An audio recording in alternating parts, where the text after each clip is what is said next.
A little bit later on in this morning. Joining me right here, north of where Martin was just talking from, is Ron Saladino, who works for Salomon Smith Barney. Yes.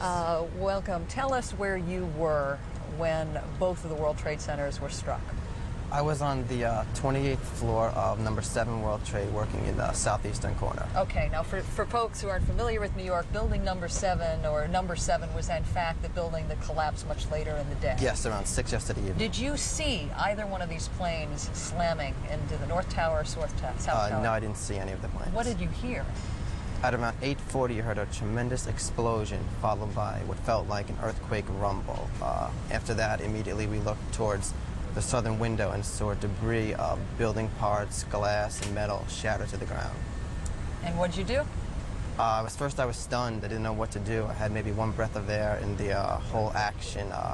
Dashed to the window, looked up, and saw a hole as wide as the World Trade Center, about 20 to 30 stories high, with flames pouring out of every end. Everybody has had a different description of then, you know, how they reacted to that. Did you think you were doomed?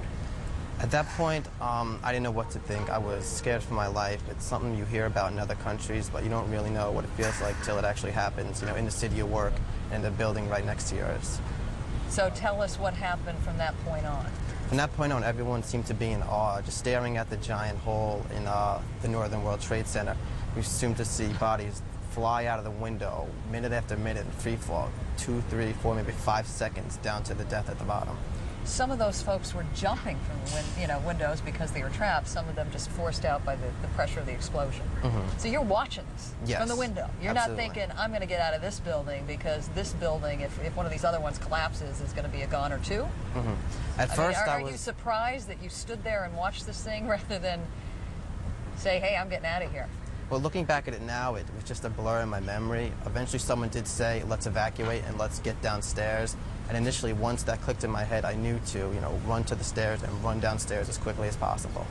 How long did it take you to get out of your building? About 2 minutes. I must have ran down the stairs as fast as possible. Yeah, we need to explain, that building was only how many stories? 48, I think, in total, maybe 47. I say only. I mean, that's a massive building by anybody's standards anywhere else in the United States. But the other buildings dwarfed it. They were 107 stories. And the most remarkable thing is hearing some of your colleagues across the street describing trying to get out of the North Tower, and it taking over an hour to get out. Yes. Once you got to the street, what happened? Were you pelted with flying debris? Well, initially when I got down to the ground floor, the second plane had hit the Southern World Trade Center. And again, people started to panic, people started to cry, people started to get away from the front lobby windows.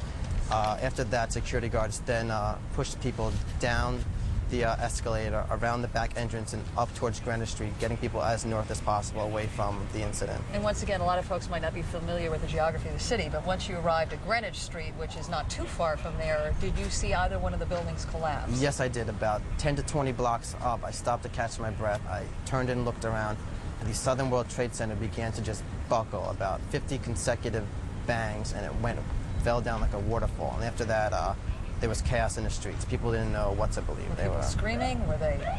People were crying. People were saying the city's under attack. People were mentioning that the Pentagon got hit by a plane also. I mean, that's when I almost started to get really upset. You know what is fascinating to me is one of our previous guests was describing trying to get out from the midsection of the North Tower, and he said people were quite orderly. I mean, some of whom had been through the '93 World Trade Center bombing. That there was not a sense of panic until they got to the lower floors. And Martin Savage was just reporting about all the kerosene that firefighters were surprised to burn a number of victims on the lower floors, but they were inundated with water.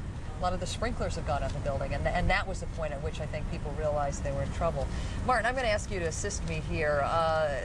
This is really quite stunning to share with folks that are joining us right now. These are pieces of paper from Cantor Fitzgerald, which I'm going to have you hold this from the brokerage firm. Singed, I don't know if the camera could pick this up, but singed pieces of paper that were blown out of the wreckage of the World Trade Center. And these actually showed up in the yard of one of our correspondents, Peter Stiles. I am told out in Brooklyn. So this stuff ended up miles and miles away.